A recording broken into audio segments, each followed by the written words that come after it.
Alléluia, gloire au Seigneur. La Bible dit, quelqu'un a-t-il une exhortation? Amen. Ce matin, il y en avait une. À servir Dieu. Alléluia, gloire au Seigneur. On va laisser, attendez, je pense que j'ai peut-être autre chose à signaler. Non, je pense qu'on a tout dit là. OK. C'est bon.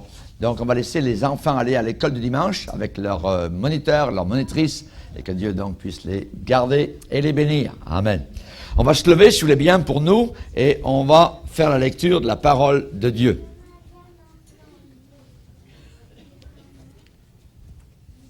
Alléluia.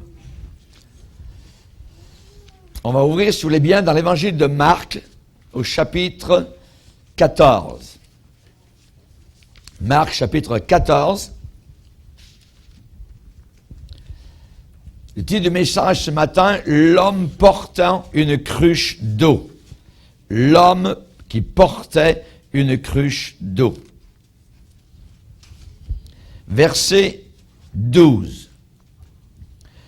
Le premier jour des pains sans levain, où l'on immolait la Pâque, les disciples de Jésus lui dirent, « Où veux-tu que nous allions te préparer la Pâque? » Et il envoya 2 de ses disciples et leur dit, « Allez à la ville, vous rencontrerez un homme portant une cruche d'eau. Suivez-le. Quelque part qu'il entre, dites au maître de la maison, le maître dit, où est le lieu où je mangerai la Pâque avec mes disciples?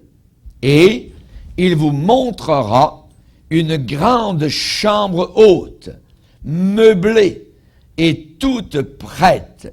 C'est là que vous nous préparerez la Pâque.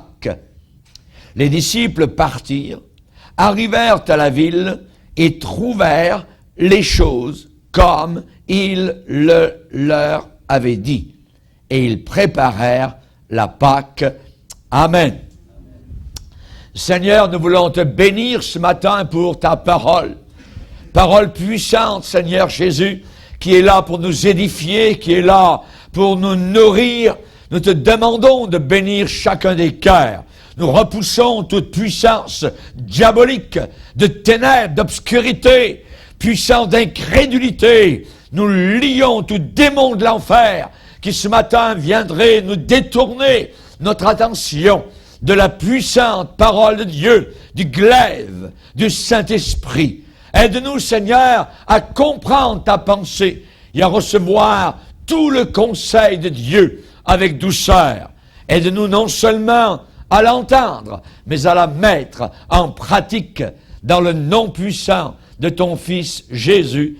Amen. Et tout le peuple dit Amen. Gloire à Dieu. Vous pouvez vous asseoir, frères et sœurs. Alléluia. Gloire au Seigneur. Exactement comme le feu en hiver. Exactement comme de l'or pur. Exactement comme une boussole. Ainsi, la même façon est le nom puissant de Jésus-Christ. Juste prononcer le nom de Jésus avec amour. Et voilà soudain que les fleurs sont en train de pousser. Voilà que les déserts fleurissent. Voilà que l'espoir renaît. Le nom de Jésus-Christ. Dans le Cantique des Cantiques, on nous dit « Ton nom est un parfum qui se répand. » Le nom de Jésus est comme un parfum qui se répand. Et qu'il puisse se répandre dans notre cœur. Qu'il puisse être senti par ceux qui sont autour de nous. Comme un phare pour le matelot au milieu de la tempête. Ainsi, le nom de Jésus-Christ. Comme le port pour un navire en détresse. Ainsi est le nom de Jésus-Christ. Comme du pain pour celui qui est affamé. Ainsi est le nom de Jésus-Christ. Chers amis, notre but, c'est un jour d'être au ciel. C'est le but. C'est le seul but. Nous sommes sur la terre pour arriver un jour dans le ciel. Alléluia. Et il y aura tellement de choses à voir au ciel. Je serai là aussi. Gloire au Seigneur. Il n'y aura plus de pleurs. Imaginez un endroit où il n'y aura plus de pleurs, plus de séparation, plus de nuit. Fini le dodo. Nous ne dormirons plus. Gloire à Dieu. Fini les cris, la douleur, terminé. Fini les enterrements, fini le deuil, fini les douleurs. Que Dieu soit béni. Je m'en vais vers ce lieu merveilleux. C'est ma nouvelle adresse. C'est ta nouvelle adresse là-haut dans la gloire éternelle. C'est vrai que les choses de la terre vont continuer à devenir de plus en plus noires, obscures, ténébreuses, tristes. Jésus a dit, quand vous verrez ces choses, ne regardez pas uniquement les choses de la terre, mais relevez la tête. Relevez la tête, relevez les épaules, alléluia, gonflez-vous la poitrine, parce que Christ revient, votre délivrance approche. Si vous regardez continuellement sur la terre, vous allez faire une dépression comme des millions de personnes sont en train d'en faire autour de la terre, parce qu'il n'y a aucun espoir, il n'y a aucune lumière au bout de leur tunnel, comme ils veulent bien le déclarer. Chers amis, nous n'attendons pas une lumière au bout d'un tunnel. Nous sommes dans la lumière. Alléluia. Déjà sur la terre, nous avons Jésus-Christ dans notre cœur et nous allons vers le pays de gloire, le pays de la lumière éternelle. Alléluia. Je vais quitter ce monde lorsqu'il va y avoir un cri. Alors, il y a le cri d'un archange, nous dit la parole de Dieu. Le cri d'un archange, à la voix d'un archange, au son de la trompette de Dieu, les morts en Christ vont ressusciter. Et nous, les vivants, croyants en Jésus, en un instant, en un clin d'œil, nous quitterons la terre et nous irons là-haut dans la gloire éternelle. Alléluia. Jésus a dit, le royaume de Dieu est comme du levain qu'une femme a pris jusqu'à ce que la pâte soit levée. Amen. Le levain est un symbole de péché. Alléluia. La pâte lève. Vous avez vu comment elle lève actuellement, comment le péché grandit dans le monde. Un beau matin, alléluia, alors que la pâte va passer par-dessus bord, le Seigneur va dire, c'est fini pour vous, montez là-haut dans la gloire. Le royaume de Dieu est comme du levain qu'une femme a pris, alléluia, jusqu'à ce que toute la pâte soit levée. Que Dieu soit glorifié. Nous allons partir. Gloire à Dieu. Chers amis, ce que vous avez autour de vous actuellement, c'est du côté religieux une église. Église terrestre. Vous avez des religions, simplement. Des gens religieux. C'est bien différent ce qu'on appelle corps de Jésus-Christ. Le corps de Jésus-Christ a plusieurs membres éparpillés autour de la terre. C'est uniquement des gens qui ont été lavés, je dis bien lavés, dans le sang de Jésus-Christ, dans le détergent divin. Lavé dans le sang de Jésus. Es-tu lavé dans le sang de Jésus-Christ? Aujourd'hui, autour de la terre, on a des religions de ceci, des religions de cela. Toutes les religions terrestres ont été faites par l'homme. Et elles sont totalement corrompues. Elles sont totalement pourries à l'os. Elles sont totalement en banqueroute spirituelle. Toutes les dénominations, que ce soit catholiques, protestants, Église unie, Église anglicane, presbytérien, tout cela est corrompu, pourri à l'os. Il y a une seule entité qui ne l'est pas, ce qu'on appelle Église de Jésus-Christ, corps de Christ, épouse du Seigneur. Chers amis, il y a tellement d'orgueil spirituel. Jésus a dit, ce sont des aveugles, ces gens religieux, qui ne comprennent rien du tout de la parole de Dieu. Ils l'ont sous les yeux, ils la lisent, tout ça, mais ils ne savent même pas ce que veut dire nouvelle naissance. Ils ne savent même pas, ils ne croient même pas au ciel, ils ne croient même pas à l'enfer, ils ne croient même pas que Jésus est né d'une vierge, ils ne croient même pas toutes sortes de choses qui nous sont donnés là, dans la parole du Seigneur. Et comme ils n'ont pas reçu l'amour de la vérité pour être sauvés, alors Dieu permet que des livres comme le Code da Vinci arrivent. Il permet qu'une puissance de séduction vienne sur tous ces gens-là pour avaler du mensonge. Dans la parole de Dieu dit, puisqu'ils n'ont pas reçu l'amour de la vérité pour être sauvés, Dieu leur envoie une puissance d'égarement afin qu'ils soient jugés et condamnés, nous dit la parole du Seigneur. Jésus a dit, ce sont des aveugles. Conduisent des aveugles, laissez-les. Ça veut dire, quittez-les. Quelque part, il faut quitter le monde religieux pour venir parmi les chrétiens sauvés par le sang de Jésus-Christ. Dans le monde religieux, il y a tellement de gens, de prêtres, de pasteurs, de curés, de papes et de sous-papes qui renient la parole de Dieu.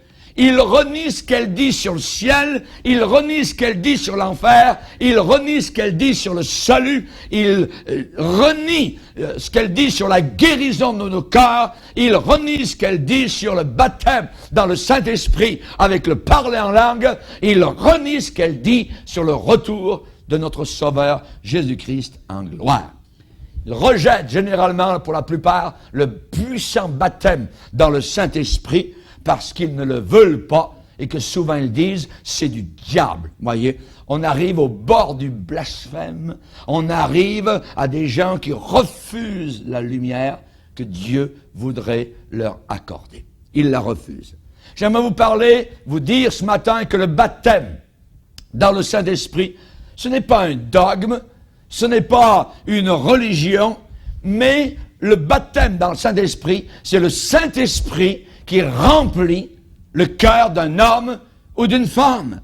C'est de l'aide que Dieu nous envoie pour faire face au diable, pour faire face à Satan, pour faire face aux hordes de l'enfer qui sont lousses actuellement autour de la terre et dans notre pays.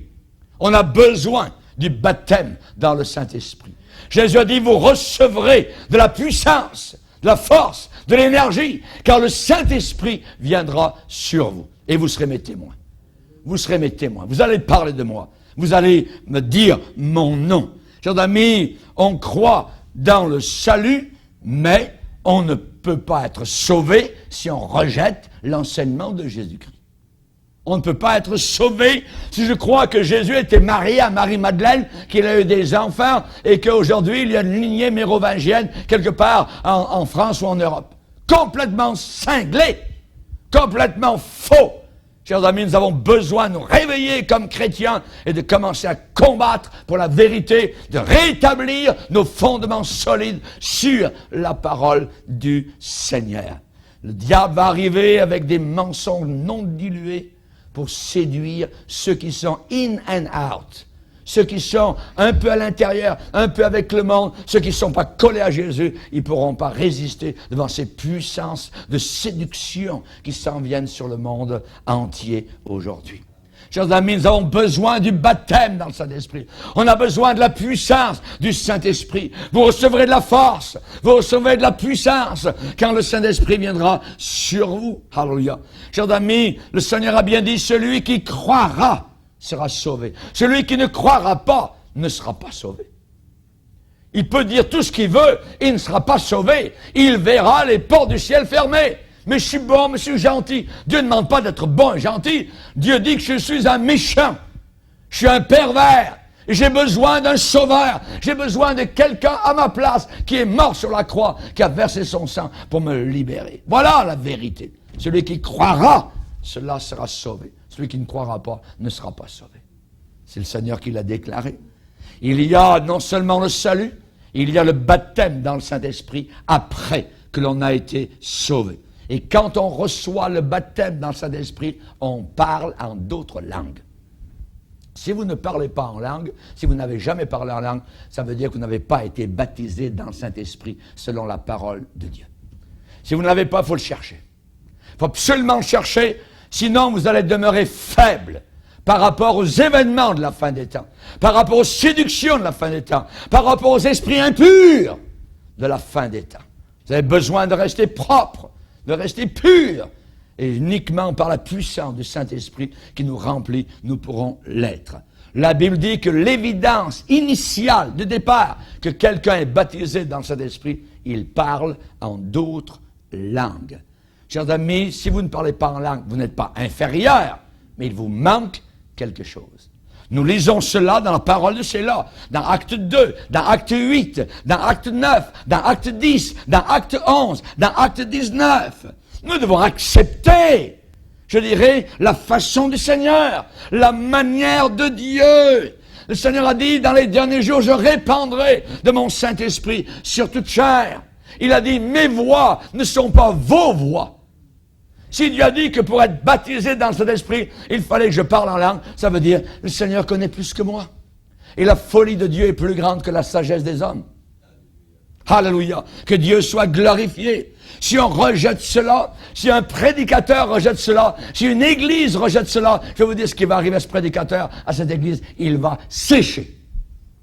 Il va sécher parce qu'il ne sera plus irrigué par le Saint-Esprit, parce qu'il rejette quelque chose qui est là dans la parole du Seigneur, le puissant baptême dans le Saint-Esprit. Je ne vous demande pas, évidemment, de croire tout ce que je dis. Je vous dis de croire ce que le Seigneur déclare, ce que Jésus dit dans les Écritures. Je peux vous prouver par la parole de Dieu que quelqu'un qui n'est pas baptisé dans le Saint-Esprit ne parle pas en notre langue. Et je peux vous prouver dans la parole de Dieu, toutes les fois où les gens ont été baptisés dans le Saint-Esprit, ils ont tous parlé dans de nouvelles langues, selon que le Saint-Esprit leur donnait de s'exprimer. Il faut absolument être dans une église où le Saint-Esprit agit, où le Saint-Esprit se manifeste. Le diable est en colère. Il ne veut pas que nous recevions le baptême dans son esprit. Il n'a pas pu vous empêcher d'être sauvé. Il n'a pas pu vous empêcher de venir au pied de la croix, d'être pardonné. Mais il va essayer de vous empêcher d'être rempli du Saint-Esprit. Alors, il faut absolument être rempli du Saint-Esprit. Gloire au Seigneur. Nous devons dire au diable, regarder droit dans les yeux et dire, Satan, tu ne me garderas pas en bas. Tu ne me garderas pas sous ton pouce. Tu ne me garderas pas dans une tristesse. Tu ne me garderas pas dans une défaite. Non! La Bible me promet que je serai plus que vainqueur, que le Seigneur a promis de me remplir de sa puissance et je vais la recevoir parce que le Seigneur me l'a promis. Alléluia. Gloire au Seigneur. Paul a dit à Timothée, je t'en conjure devant Dieu et devant Jésus-Christ, qui doit juger les vivants, ceux qui ont la vie de Dieu et les morts, ceux qui n'ont pas la vie de Dieu en eux, ceux qui ont refusé la vie de Dieu. Je t'en conjure devant le Dieu vivant qui va les juger. Prêche la parole. Prêche la parole. Que les gens l'acceptent, que les gens la refusent, c'est pas ça l'important. Toi, ce que je te demande comme mon prédicateur, c'est de prêcher la vérité, c'est de prêcher ce que je t'ai demandé de prêcher. Amen. Gloire au Seigneur. À nous, évidemment, d'être fidèles. Prêche la parole. Une église qui n'a pas de puissance, qui n'a pas la puissance du Saint-Esprit, c'est comme une belle auto, mais qui n'a pas d'essence. C'est très beau, c'est merveilleux, on a des beaux cantiques, on a le rituel religieux, mais il n'y a pas d'essence à l'intérieur. Il n'y a pas de puissance.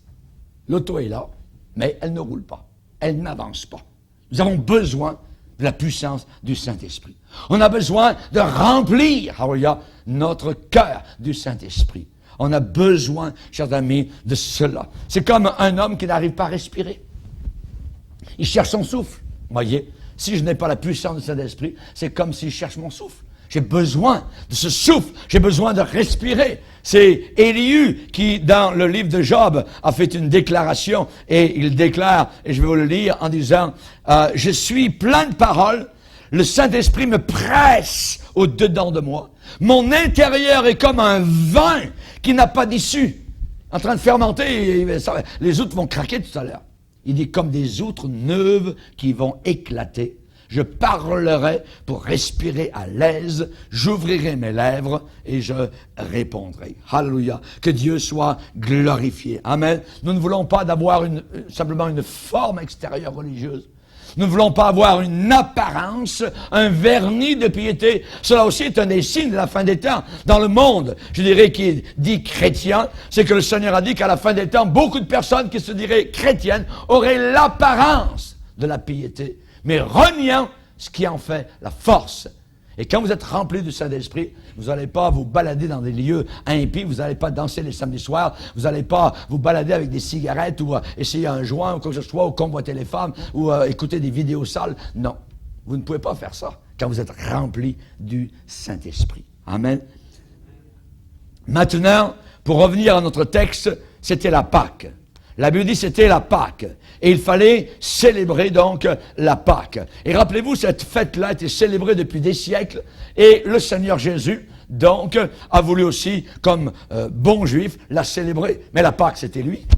Les agneaux qui avaient été tués pendant des siècles sur les autels juifs allaient vers un but. Cela était un symbole, cela représentait un seul agneau qui allait être offert. Sur quel autel? Sur un autel de bois, sur la croix du Calvaire. Jean-Baptiste avait raison quand il a dit, en montrant Jésus, voici l'agneau, le mouton de Dieu qui ôte le péché du monde. Le problème sur la terre, il est simple. Il ne faut pas chercher midi à 14 heures. Ce n'est pas les politiques, essayer de nettoyer la terre, écologie, ainsi de suite, Kyoto, bébelle. Ce qu'il faut, c'est nos cœurs qui sont sales. C'est le cœur de l'homme qui est sale et qui a besoin d'être nettoyé. Et il y a un seul détergent, je le répète, le sang de Jésus. Et l'agneau a été offert sur la croix du Calvaire. Pendant des siècles, des millions d'agneaux avaient été offerts sur les autels juifs, jour et nuit. C'était un endroit où ça puait, un endroit où ça sentait, là où le sang était répandu, là où les carcasses étaient brûlées. Il y avait toutes sortes de choses qui étaient faites. Et ça représentait un seul sacrifice qui devait venir une fois pour toutes. Alléluia. Chers amis, Jésus a envoyé 2 de ses disciples, Pierre et Jean, et il leur a dit, nous allons célébrer la Pâque. Alors vous allez aller dans la ville, il devait être à l'extérieur, dans la campagne.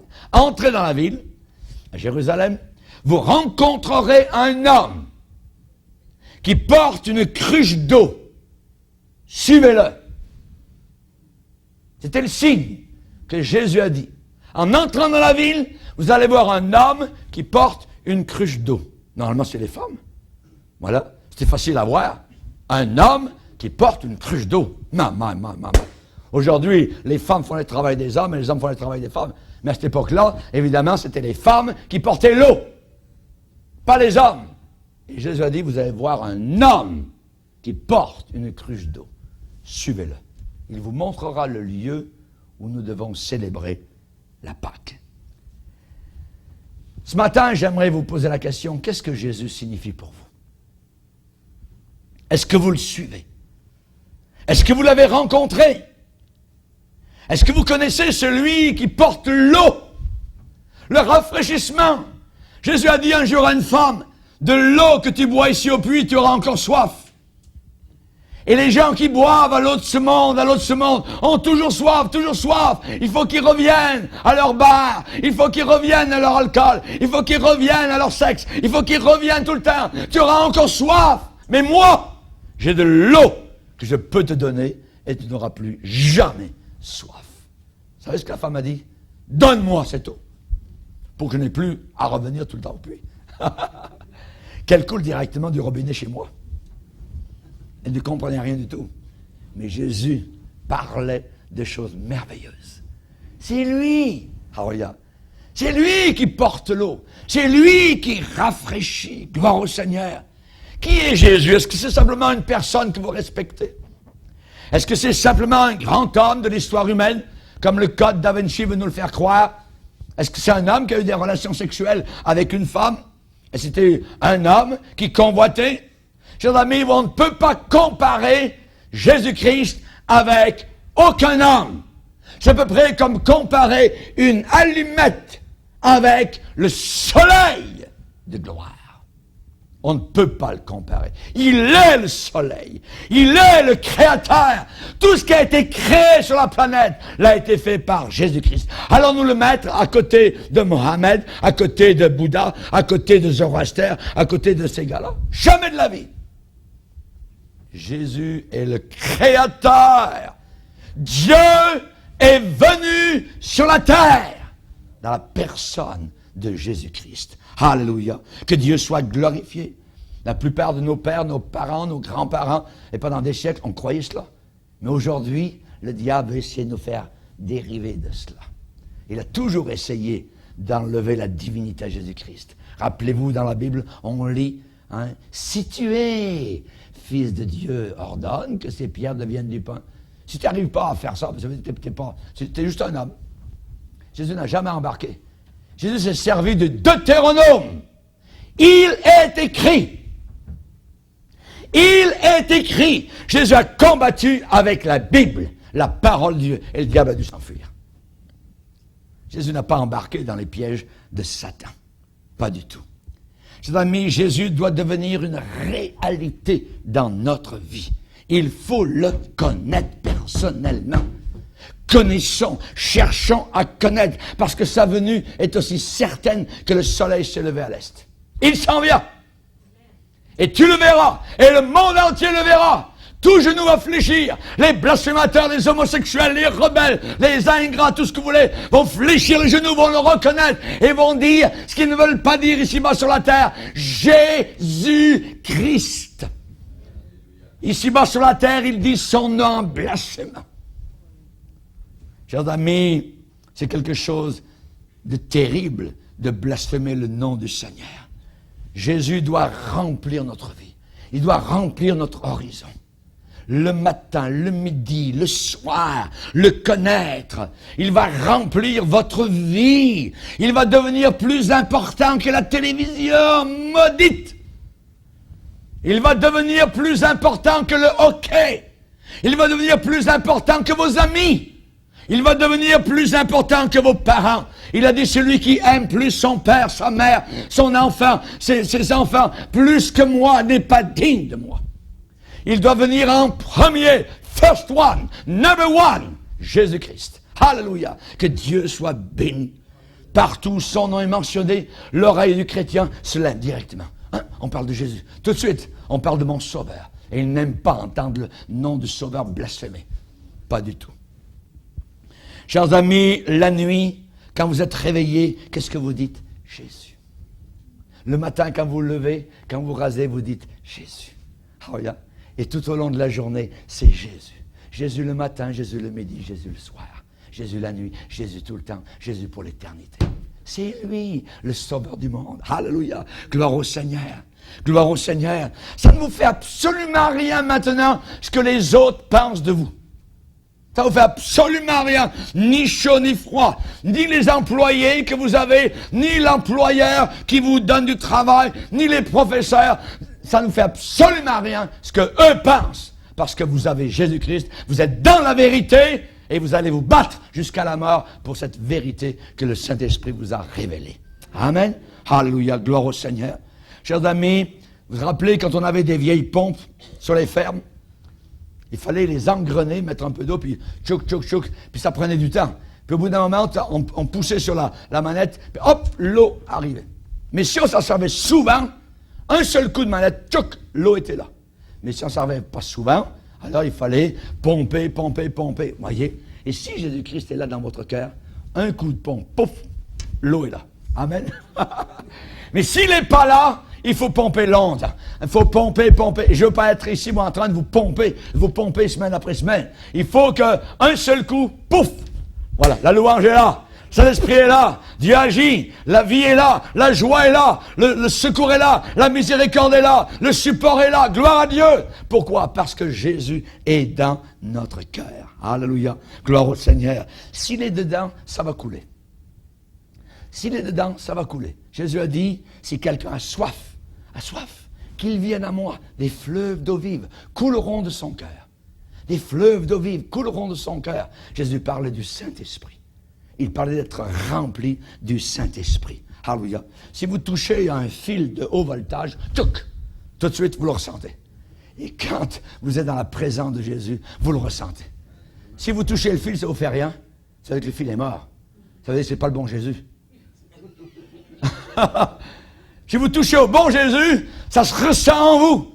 Et vous n'avez même plus les mots en français pour le louer, pour le bénir. Il vous donne un langage nouveau pour le glorifier. Et ce langage pénètre au travers du voile et rentre jusque devant le trône du Père Céleste pour l'adorer et le bénir. Alléluia. Jusque dans la vie éternelle, a dit le Seigneur Jésus-Christ. Gloire à Dieu. Certainement, on pose la question à certains. Est-ce que vous êtes chrétien? Oh, ils vont dire, oh, je suis baptiste. Oh, je suis pentecôtiste. Oh, je suis catholique. Oh, je suis protestant, tout ça. La question n'est pas là.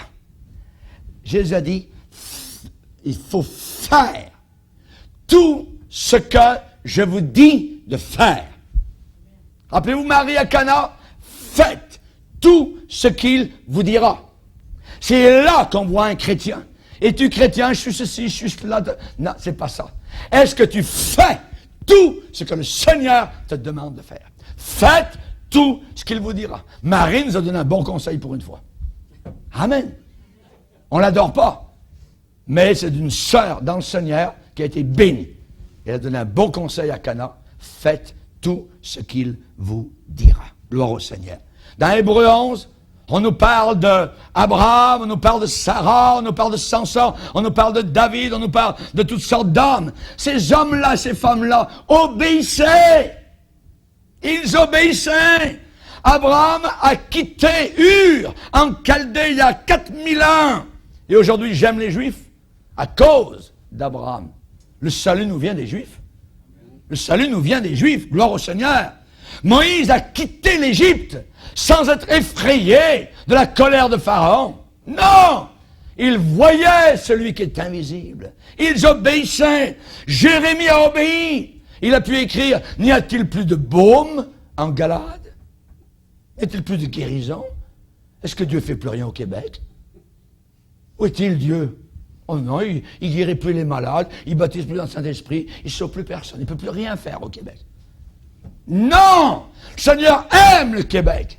Il veut sauver, il veut libérer, il veut guérir les malades, il veut encore ouvrir les oreilles sourdes. Il est notre Dieu tout-puissant. Alléluia.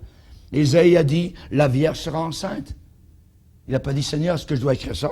Hein? Une jeune fille vierge sera enceinte sans avoir aucune relation sexuelle? Moi, je dois me tromper. Il a obéi. Il a écrit ce que le Saint-Esprit lui disait d'écrire. La Vierge sera enceinte. Et son bébé, on l'appellera Emmanuel, qui veut dire Dieu avec nous. Jésus, c'est Dieu avec nous. Ces hommes-là ont obéi. Faites tout ce qu'il vous dira. Es-tu chrétien? Ah oui, je suis... Non. Est-ce que tu fais tout ce qu'il te dit de faire? C'est là où le rebeu touche l'asphalte. Alléluia! Amen. Amen! Gloire à Dieu! Que Dieu soit béni. Faites tout ce qu'il vous dira. Marie et Joseph ont fait tout ce que le Seigneur leur demandait de faire. Gloire au Seigneur. Faites tout ce qu'il vous dira. C'est bien plus que de jouer une petite pièce, tout ça, chrétienne, bien plus qu'un petit poème, une petite chorégraphie chrétienne, un petit chant, un petit spectacle. Faites tout ce qu'il vous dira. C'est là que l'on voit un vrai chrétien. Mais aujourd'hui, c'est différent. Aujourd'hui, le prophète Élie s'entendrait très bien avec les prophètes de Baal. Il marcherait main dans la main aujourd'hui. Aujourd'hui, Moïse s'entendrait très bien avec ceux qui dansent autour de Vaudor. Ben oui, le corps, tout ça, la chorégraphie, tout ça, c'est merveilleux. Moi, j'étais en train de danser de manière impudique. Impudique. Nous visitons parfois avec mon épouse certaines églises et vous avez des jeunes filles qui sont en avant pour chanter. Mais elles sont impudiques. Vous le voyez, vous le savez, la manière qu'elles sont serrées partout dans les jeans de haut en bas. Si elles pouvaient tout enlever, c'est ça qu'elles feraient, on dirait. Est-ce que c'est ça l'église de Dieu? Non! Nous allons garder la sobriété, la pureté dans l'église du Seigneur. Amen? Gloire au Seigneur. Jésus, aujourd'hui, il serait d'accord avec les pharisiens. La manière où les choses vont dans le monde religieux, hein, j'aimerais vous dire une chose. Si vous témoignez de l'Évangile, si je prêche l'Évangile et que le monde m'aime encore, ça veut dire que je suis sur une fausse route. Si je prêche l'Évangile et que le monde m'aime, je suis sur une fausse route. Maintenant, je suis sur une bonne route parce que le monde me hait, même le monde religieux. Jésus a dit, ne vous étonnez pas si le monde vous hait. Nous cherchons à aimer le monde et puis qu'il nous aime. Non, jamais de la vie. Jamais de la vie. Vous avez lu votre Bible? Jésus a dit, ne cherchez pas l'amour du monde, ne cherchez pas à être aimé par le monde. Si le monde vous hait, la haine, ne vous étonnez pas, ils m'ont haï avant vous. Ils m'ont haï avant vous. Voyez, c'est normal. Alors Jésus leur a dit simplement, vous allez rentrer dans la ville, vous allez trouver un homme qui porte une cruche d'eau, suivez-le. Allez à la ville. Ça veut dire, je vous envoie. Et le Seigneur nous envoie aussi, quelque part. Il nous envoie. C'est bien de venir à l'assemblée. Mais ensuite, il nous envoie pour témoigner. Et vous allez recevoir quelques gifles durant la semaine. Vous allez recevoir quelques portes qui vont se fermer sur vous. Vous allez recevoir quelques coups de poing. Alors vous allez revenir à l'assemblée pour être encouragé. Amen. C'est votre base de travail. C'est juste pour ça. C'est un hôpital spirituel pour penser nos blessés. Est-ce qu'il y a des blessés cette semaine? Si vous êtes tous en bonne santé, on a des problèmes. Ça veut dire que vous n'êtes pas combattus. Ça veut dire que vous n'êtes pas battus. Il faut se battre. Il faut recevoir les gifles du diable quelque part. Il faut recevoir les crachats du monde. Se faire enfoncer quelques couronnes d'épines sur la tête si nous ressemblons à Jésus. Allez à la ville, envoyez. Envoyez. Jésus a dit, vous rencontrez un homme portant une cruche d'eau, suivez-le. Suivez-le. Ça, cet homme-là est un symbole, un type du Saint-Esprit. Le Saint-Esprit qui conduit. Saint-Esprit qui dirige. Et Jésus a dit, le Saint-Esprit vous conduira dans toute la vérité. Oh! Les oreilles du monde vont éclater. Mais tout le monde a sa vérité, tout le monde ceci, tout le monde... Et là, dans la Bible, ça dit, le Saint-Esprit vous conduira dans toute la vérité. Toute la vérité. Hein? Toute la vérité? Mais personne n'a toute la vérité. Ah ben, la Bible dit que Dieu peut nous conduire dans toute la vérité. Suivez-le, et nous le croyons. Il vous enseignera toutes choses, a dit Jésus. Il vous rappellera ce que je vous ai dit. Il me glorifiera. Le Saint-Esprit glorifie toujours Jésus-Christ. Gloire au Seigneur. Il convaincra le monde en ce qui concerne le péché, le jugement qui s'en vient, l'enfer éternel. Quand l'apôtre Paul témoignait, les gens tremblaient de peur. Aujourd'hui, nous cherchons à leur dire, vous savez, Dieu vous aime et tout ça. Oui, c'est une partie de vérité. Mais aussi, il y a un jugement qui s'en vient. Et ils devront faire face à ce grand trône blanc. Blanc, ça veut dire d'une blancheur immaculée. Ils vont essayer de se défendre. Mais Seigneur, j'ai aidé tout ça, j'ai fait des bonnes œuvres, tout ça. Ils auront la bouche fermée. Parce que c'est pas ça qui compte. C'est une croix qui a été plantée quelque part. Et le sang du condamné a coulé pour nous purifier. C'est là qu'est mon salut. Et je veux embrasser la croix jusqu'à ma mort. Alléluia. Je veux l'aimer, cette croix bénie, cette croix maudite, sur laquelle Christ est mort pour mes péchés. Suivez-le, l'homme à la cruche d'eau. Gloire au Seigneur. Enlevez vos yeux des pasteurs. Enlevez vos yeux des pasteurs bourgiers. Enlevez vos yeux de tous les prêtres de la religion, de quoi que ce soit. Tournez vos regards vers Jésus-Christ. C'est lui le sauveur. Alléluia. Que Dieu soit béni. Suivez l'homme qui porte la cruche d'eau. Gloire au Seigneur. Si vous mettez dehors de votre église où vous étiez auparavant, qu'est-ce que vous allez faire? Vous allez sortir. Très bien, quelqu'un a dit. Très bien. Il faut sortir. S'ils vous mettent dehors de votre église, il faut sortir. S'ils vous excommunient, qu'allez-vous faire? Suivez-le, suivez l'homme qui porte la cruche d'eau. Il vous conduira dans des pâturages, près des eaux paisibles. Gloire au Seigneur. Il y avait un témoignage, il y avait un homme qui disait, auparavant, moi je pouvais fumer, je pouvais danser, je pouvais blasphémer, je pouvais aller voir les danseuses, mais j'étais accepté dans mon église, mais j'étais un bon gars. J'étais un bon gars. Mais un jour, j'ai donné ma vie à Jésus. En plus, après mon salut, le Seigneur m'a baptisé dans son esprit. J'ai loué Dieu dans ses langues merveilleuses et nouvelles. Je suis retourné à mon église et ils m'ont dit, Hein? T'es différent. T'es différent. Tu sais, on t'aime pas comme ça. On t'aime pas comme ça. Tu parles en langue, bla bla bla bla bla. On va te demander d'abandonner notre Église respectable. Tant mieux. Il avait trouvé l'homme qui portait la cruche d'eau. C'est ça qui est important. C'est de trouver, pas une Église, de trouver l'homme qui porte la cruche d'eau. Toi, suis-moi. Seigneur, qu'est-ce qui va arriver à un tel? Toi, suis-moi. Où? Entre dans la ville, on te dira ce que tu dois faire. Suis-moi. Suis-moi. Et Jésus a dit, cet homme-là, une fois que vous l'aurez vu, un homme qui porte une cruche d'eau, il vous montrera une grande chambre haute. Il vous montrera une grande chambre haute, voyez, en haut d'une maison. Une grande chambre haute. C'est là.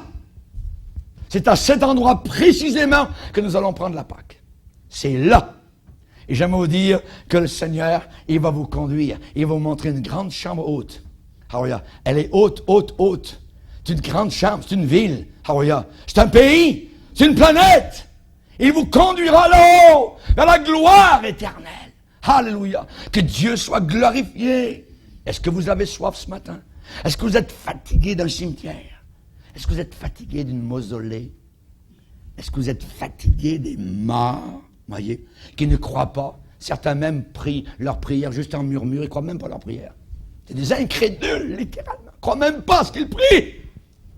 Alors, est-ce qu'on n'est pas fatigué de tout cela? La table est préparée. Alléluia. Il y a le salut, il y a le baptême dans son esprit, il y a les dons de l'esprit. C'est une belle table que Dieu a dressée devant nos ennemis, devant le diable. Quand j'étais petit, moi, il y avait un plat que je n'aimais pas, c'était les poireaux. Quand ma mère préparait des poireaux, manger des poireaux en sauce vinaigrette. J'avais toujours envie d'aller aux toilettes. Pour aller cracher les poireaux. Ça passait un peu dans la bouche, mais ça ne passait pas dans la gorge. Et il y a des gens comme cela qui viennent à l'église, comme dans un self-service. Ils disent, ça, oh, non. Ça, oui. Ça, non. Ainsi de suite, vous voyez. Mais quand en réalité on vient à l'église, le Seigneur, il a préparé des plats. Moi, je veux dire, oui Seigneur, oui, oui, oui, oui. Je veux tout ce que tu as pour moi. Le salut, le baptême dans le Saint-Esprit, le parler en langue, les dons de l'Esprit, une force pour témoigner, une vie de pureté. Je veux tout ce que tu as pour moi, Seigneur. Amen. Alléluia, gloire à Dieu. Le Seigneur dit dans le psaume 23, tu as dressé devant moi une table en face de mes ennemis. Gloire au Seigneur. Il faut le suivre, suivez-le. Il vous montrera une grande chambre haute. Suivez-le. Suivez pas Pasteur Bourgier. Voyez, si je meurs, moi, demain matin, vous allez suivre Pasteur Bourgier dans le cimetière? Non! Il faut suivre Jésus! C'est Jésus, notre sauveur. Alléluia. Que Dieu soit glorifié. Alléluia. Chers amis, quand j'ai reçu le baptême dans le Saint-Esprit, j'ai commencé à parler en langue. J'ai commencé à parler en langue. Et c'est merveilleux de parler en langue. C'est pas ti. Non, non, non. C'est une langue. Amen. Il y avait une dame dans une ancienne église, tout ça. Elle faisait ti. Je lui ai dit, non, la couture, c'est pas pour ici. Ouais.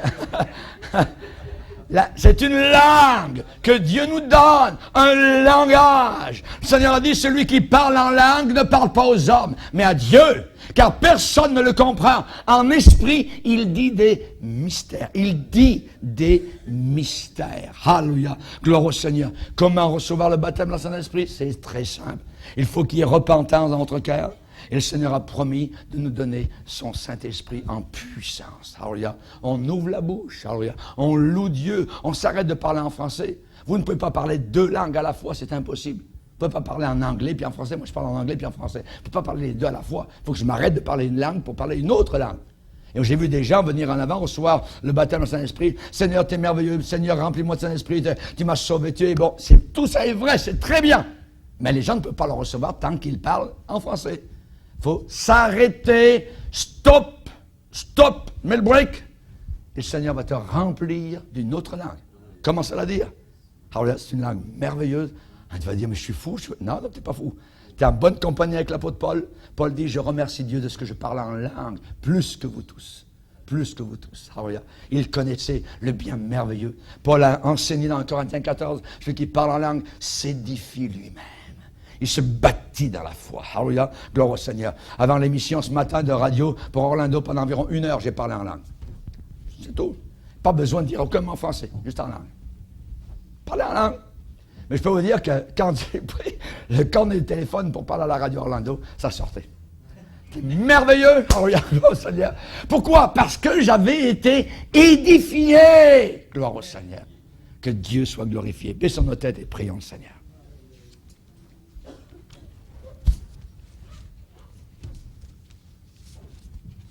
Alléluia. Seigneur, nous sommes devant toi et nous te remercions, mon Sauveur, pour la puissance du Saint-Esprit qui nous conduit, Seigneur, l'âme qui porte l'eau, l'âme qui porte le rafraîchissement, l'Esprit de Dieu qui nous conduit vers la chambre haute, Seigneur. À la Pentecôte, ils étaient tous ensemble, réunis dans le même lieu, et soudain, il vint du ciel comme un vent impétueux, les langues de feu leur apparurent, ils furent tous remplis du Saint-Esprit, et ils commencèrent à parler en d'autres langues, selon que le Saint-Esprit leur donnait de s'exprimer. Alléluia. Gloire à Dieu. Levons-nous ensemble, frères et sœurs. Alléluia. Levons-nous devant le Seigneur. Merci, Seigneur. Alléluia.